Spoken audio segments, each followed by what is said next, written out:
Congratulations, you played yourself. The White House just played themselves in what can only be described as a self-own of epic proportions.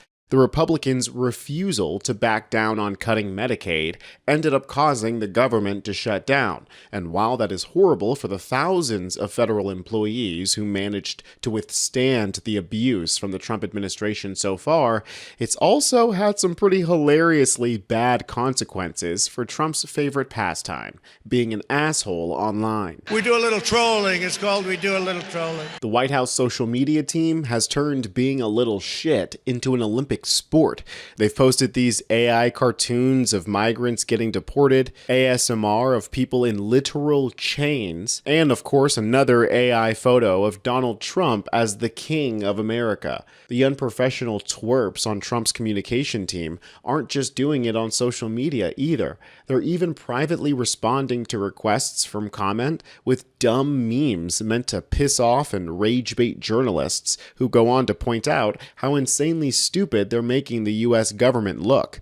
The Daily Beast notes here that they've seen how the government shutdown is affecting the White House trolling factory, as they've been subjected numerous times to its extremely online responses to requests for comment. The non-exhaustive list include sending an AI-generated image of Gavin Newsom sporting a sombrero and mustache in response to the California governor's trolling campaign against MAGA figures, using White House communications to send a meme of a man with a bicycle fixed to his head and the caption, "Does this meme make sense?" in alternating capital letters, and simply replying, "Cry more, libs," in response to criticism that a Department of Homeland Security recruitment drive echoed Nazi rhetoric. This here is the meme that the official White House communications team sent to the Daily Beast for comment. That means somewhere in the archives of Trump's presidency, this meme will live on as proof that this was the dumbest administration to ever exist. Because of course, it's not just the faceless, spoiled to the point of being a psychopath teenagers who are posting racist and offensive memes for the White House, it's the president himself, who is also just a spoiled psychopathic teenager, just old, fat, and orange. Apparently, they thought it would be a hilarious idea to have this AI video of Jeffries in a sombrero play on loop in the White House press briefing room. And here's the Vice President of the United States pretending like it's no big deal, guys, it's just jokes. So the president's been posting some images of Leader Jeffries and Senator Schumer recently.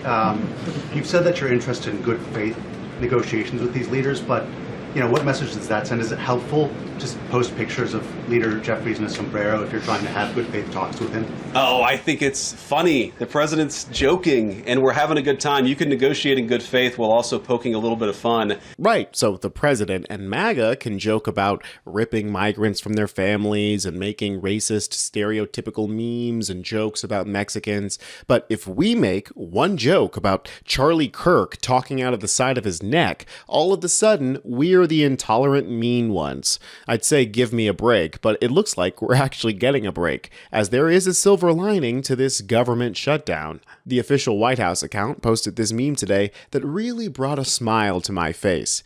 Our social media manager was furloughed, but Make America Great Again in shitty clip art. And I think the caption here is also unintentionally hilarious. They say our social media manager was furloughed, but Make America Great Again isn't. And I think they put the United States flag emoji, but it just reads as US, like the initials for the United States. So it says, but making America great again isn't us, which I think super accurate.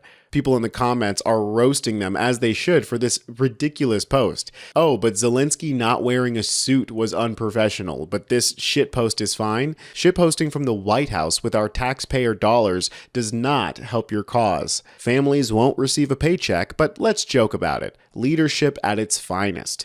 Now, of course, it's still horrible that so many federal employees who have been absolutely demonized and targeted by the administration so far have to face yet another option obstacle with delayed payment here. But we have to remember that some of these employees are complete shit stains on the inside of Trump's tidy whities. And so the fact that they're also victims of Trump's cruelty is just chef's kiss.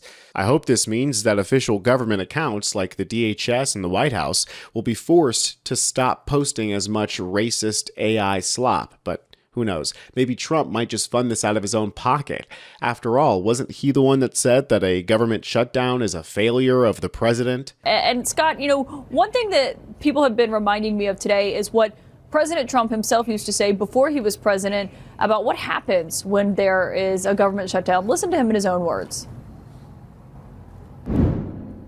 I hear the Democrats are going to be blamed and the Republicans are going to be blamed. I actually think the president would be blamed. If there is a shutdown, and it's not going to be a horrible shutdown because, as you know, things will sort of keep going. Well, it's a partial shutdown, right? If there is a shutdown, I think it would be a tremendously negative mark on the president of the United States. He's the one that has to get people together. Who's going to bear the brunt of the responsibility if indeed there is a shutdown of our government? Well, if you say who gets fired, it always has to be the top. I mean, problems start from the top, and they have to get solved from the top, and the president's the leader, and he's got to get everybody in a room, and he's got to lead. Collins has been having an absolute field day on CNN recently. I think somebody must have let her off the leash because this shutdown has been a perfect opportunity for her to call out MAGA hypocrisy. I'm listening to Democratic arguments about most policy issues, and I'm looking at Democratic energy, and it mostly has to do with things to do with immigrants, illegal and some legal, and things to do with government bureaucrats. And right now you're putting one of your constituencies out of business. Can I say one thing, which is that people who are in the country illegally cannot get these subsidies that we're talking about. Sure they can. No, they can't. No, sure they can't. It's federal law, Scott, who do you think pays when they go to the emergency room? It's the Medicaid Scott, emergency program. Going to the emergency room is not getting an Obamacare subsidy. You guys are conflating. You guys are conflating these issues. You're conflating these issues. You're being dishonest with the subsidies are a separate issue. The Medicaid program cuts are a different thing. Right, but I'm talking about subsidies. Medicaid and the Obamacare stuff are two different issues. And I said the subsidies may get negotiated over time. But what Democrats want to do is roll back what the Republican Medicaid reforms were. They want, look, I don't understand why everybody's so mad. For time immemorial, Democrats have argued that it's good. It's good for illegal immigrants to get Medicaid. Every candidate for president in 2020 raised their hand for it. In the big, beautiful bill debate, they argued it was good policy. I can't believe there's an about-face in the Democratic Party on it today. Hold on. I got a question for Karen, but Scott, I will say, people who are in the country illegally also can't get Medicaid. Sure they can. Sure they can. They can't get Medicaid. They also Medicare, can't register to vote. They also can't register to vote, but we just found one in Maryland who was running the Des Moines school system. Oh my God, one! I mean, I'm telling you, you guys say these things can't happen, and then they happen. Scott, but I'm just saying it's federal law. And you can run cover. You can run cover for it if you want, but they do get federal tax money. Jennings here, also known as Trump's most loyal dingleberry, is following marching orders perfectly, trying to pretend that Medicaid is somehow going to undocumented migrants. Not only is that not possible, it's laughable that the Democrats would somehow be able or willing to shut down the government in order to specifically give undocumented migrants health insurance.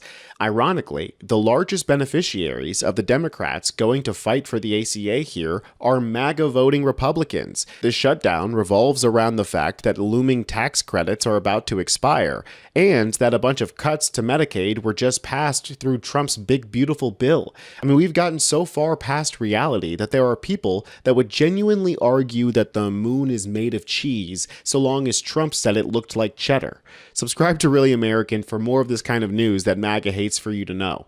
I'm Tony Hinderman, and I'll catch you next time.